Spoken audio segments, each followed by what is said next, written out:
Assalamualaikum warahmatullahi wabarakatuh. Perkenalkan, nama saya Angga Saputra dengan NIM 232410084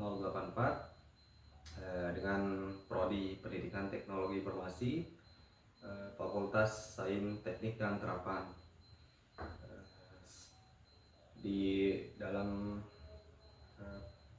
video kali ini saya akan menjelaskan tentang materi yang saya ambil pada sekolah SMKN 1 Negeri Kopang dengan jurusan multimedia, mata pelajaran desain multimedia dasar. Baik, sebelum masuk dalam materinya, saya akan sedikit menjelaskan tentang latar belakang sekolah yang saya ambil.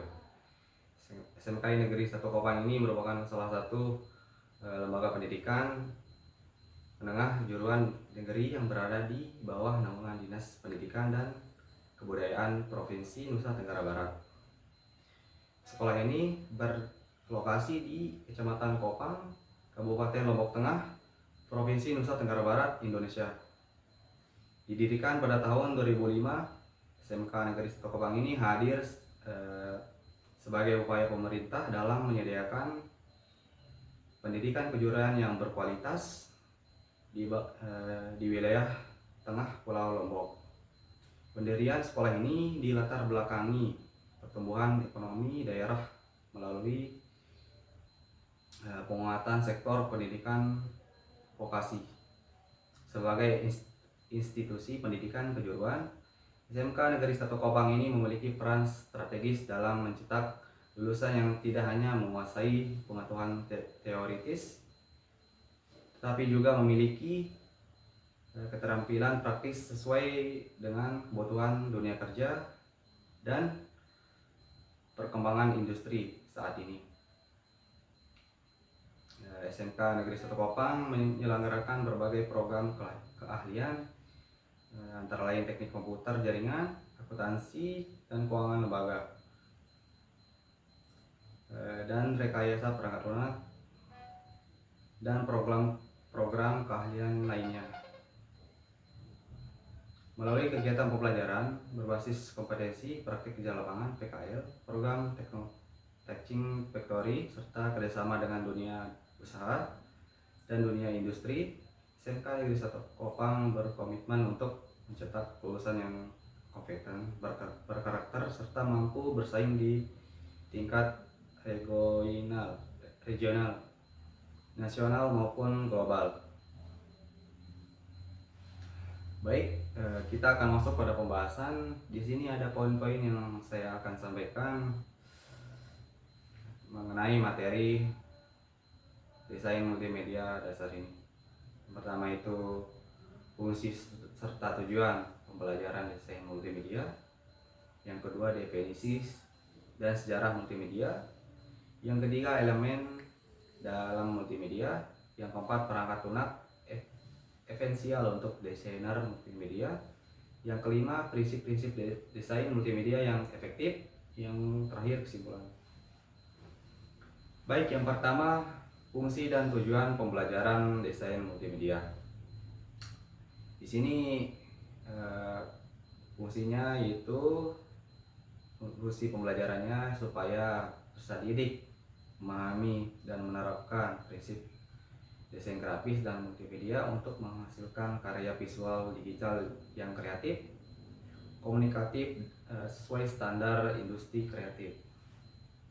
Tujuannya adalah supaya dapat menyampaikan pesan secara menarik, interaktif, dan mudah dipahami oleh sebagian orang.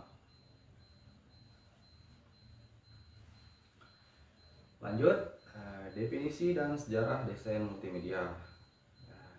Di sini kita bisa lihat desain multimedia adalah proses menciptakan dan menggabungkan berbagai elemen seperti teks, gambar, suara, audio, video, dan animasi secara seimbang dan saling mendukung agar pesan atau informasi yang disampaikan menjadi lebih menarik, mudah dipahami, dan efektif untuk berbagai jenis komunikasi, baik untuk pendidikan, hiburan, promosi, maupun presentasi.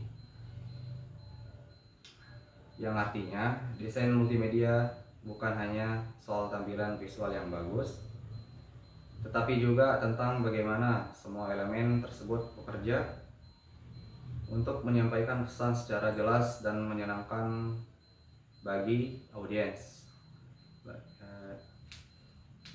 Contohnya multimedia ini memudahkan gitu dalam misalnya membuat brosur dan papan iklan untuk memudahkan pelanggan dalam melihat suatu produk yang ingin diiklankan secara real. Lanjut, sejarah desain multimedia ini dari CD-ROM interaktif hingga VR immersive, desain multimedia terus berkembang. Sejarah yang pertama di era awal 90-an. Menurut Vargan 2001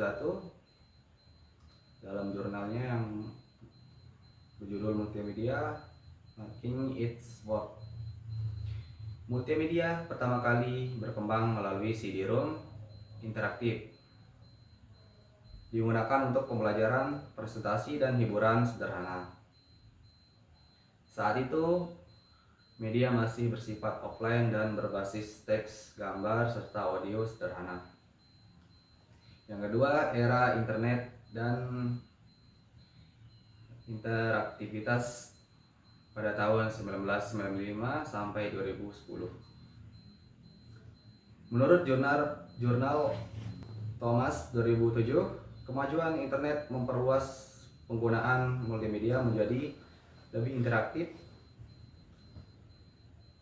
melalui website, e-learning, hingga media sosial. Elemen video dan animasi mulai terintegrasi lebih kuat. Yang ketiga, era mobile and cloud 2010 sampai 2020. Menurut Zhang LL 2015 dalam International Journal of Multimedia and Ubiquitous, perangkat mobile seperti smartphone dan tablet mendorong desain multimedia menjadi portable dan responsif dengan mendukung cloud untuk akses data real time. Yang terakhir, era immersif dan realitas visual 2020 sampai sekarang, seperti dikaji dalam jurnal Lee dan Park 2021, yaitu adalah multimedia kini mengarah ke pengalaman imersif, memanfaatkan teknologi VR, visual reality, dan AR, augmented reality. Fokusnya adalah menciptakan pengalaman pengguna, user experience, yang mendalam dan interaktif.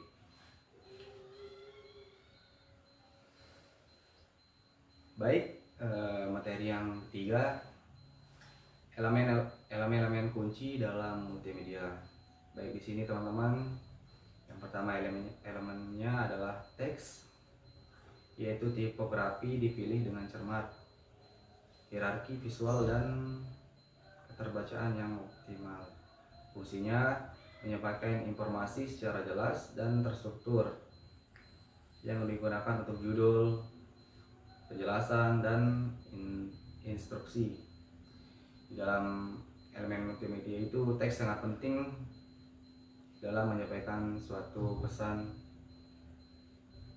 dalam suatu produk. Yang kedua, gambar. Fotografi, ilustrasi, dan grafik vektor yang mendukung suatu pesan produk. Fungsi memperjelas isi, memperkuat pesan, dan menarik perhatian.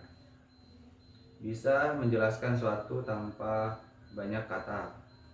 Itu gambar ini bisa langsung menunjukkan apa barang atau iklan yang ditampilkan.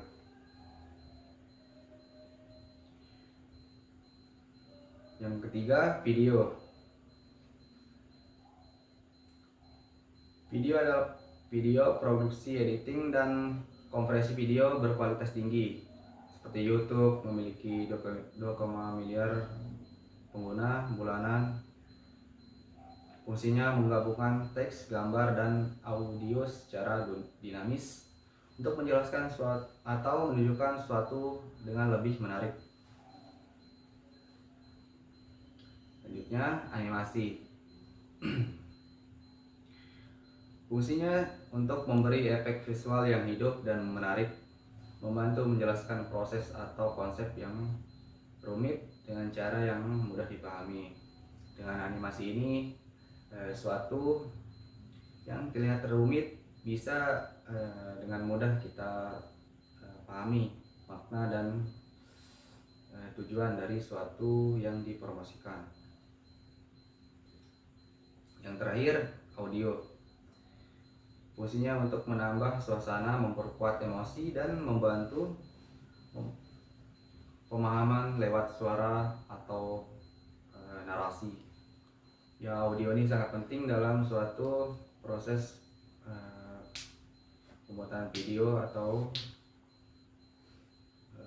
narasi sebagai tambahan efek suara agar mudah dipahami oleh sebagian orang.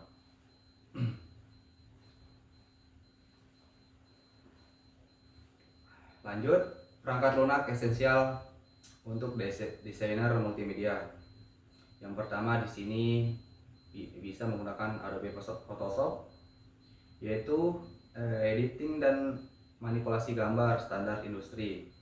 Mengedit dan manipulasi gambar seperti menghapus objek, mengatur warna, dan membuat desain digital. Cocok untuk desain grafis berbasis pixel. Yang kedua ada Adobe Illustrator. Ya, desain grafis ini berfungsi sebagai banyak sebenarnya. Pertama, pembuatan vektor, logo, ilustrasi, membuat desain grafis berbasis tipografi yang hasilnya tetap tajam meskipun diperbesar. Yang ketiga, Adobe Premiere Pro atau After Effects yang berfungsi sebagai ini adalah editing video dan motion grafik profesional.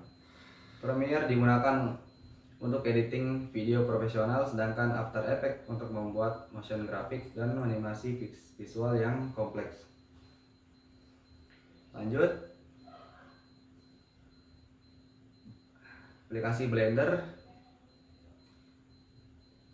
yaitu untuk pemodelan, rendering, dan animasi 3D. Digunakan untuk pemodelan 3D, animasi karakter, simulasi efek, dan rendering visual. Cocok untuk game, film, dan animasi 3D. Selanjutnya di sini ada aplikasi Figma. Teman-teman bisa menggunakan Figma sebagai aplikasi untuk desain UI UX dengan tampilan antarmuka aplikasi, website. Cocok untuk digunakan dalam membuat prototipe dan kolaborasi tim desain. Yang terakhir, CorelDRAW. Aplikasi desain grafis ini berbasis vektor, mirip dengan Illustrator.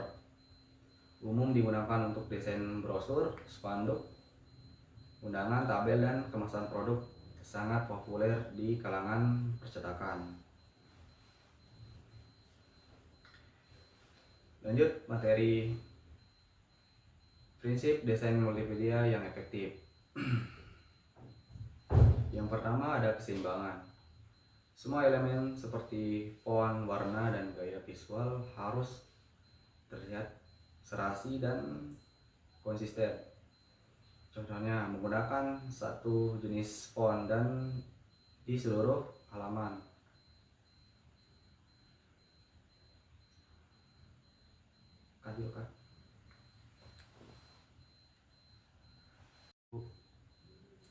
Baik, materi selanjutnya yaitu prinsip-prinsip desain multimedia yang efektif. Kita harus bisa membedakan antara keseimbangan, kontras, kelarasan, kedekatan, dan hierarki. Yaitu keseimbangan ini adalah semua elemen seperti font, warna dan gaya visual harus terlihat serasi dan konsisten.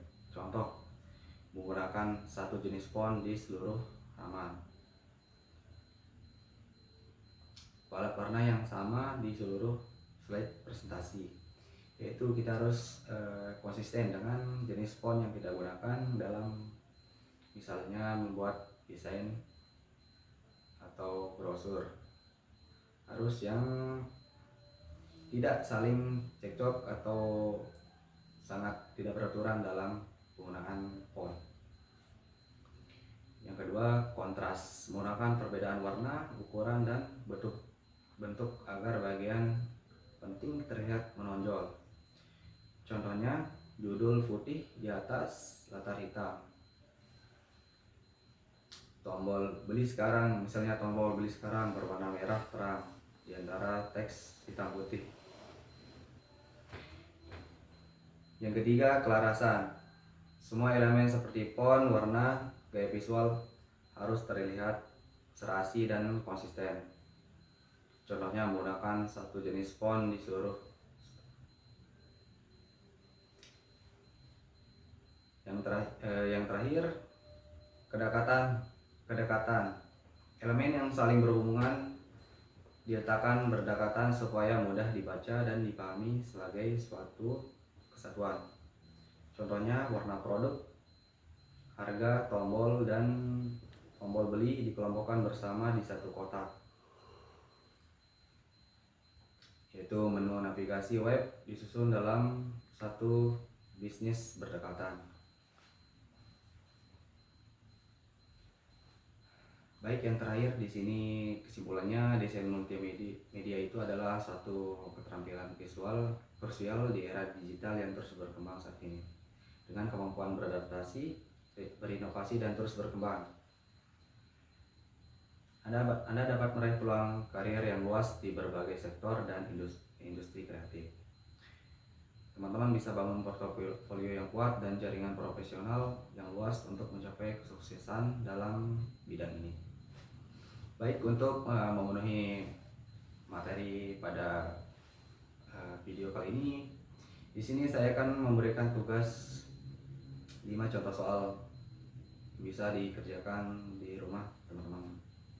Pertama, sebutkan 3 elemen utama dalam desain multimedia dan berikan fungsi singkat masing-masing. Kedua, apa perbedaan fungsi antara Adobe Premiere Pro dan CorelDRAW dalam pekerjaan desain? Yang ketiga, dalam sebuah desain, mengapa prinsip hierarki penting untuk diterapkan, terutama pada layout, poster, atau presentasi? Yang keempat, jelaskan secara singkat bagaimana perkembangan multimedia dari era CD-ROM hingga teknologi VR saat ini.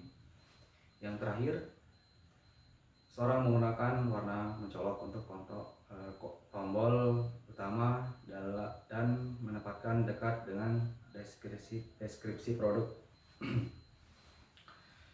Prinsip desain apa saja yang digunakan dalam contoh tersebut. Baik, mungkin hanya itu presentasi saya saat ini. Maaf atas keterbatasan, kurang lebihnya mohon maaf. Assalamualaikum warahmatullahi wabarakatuh.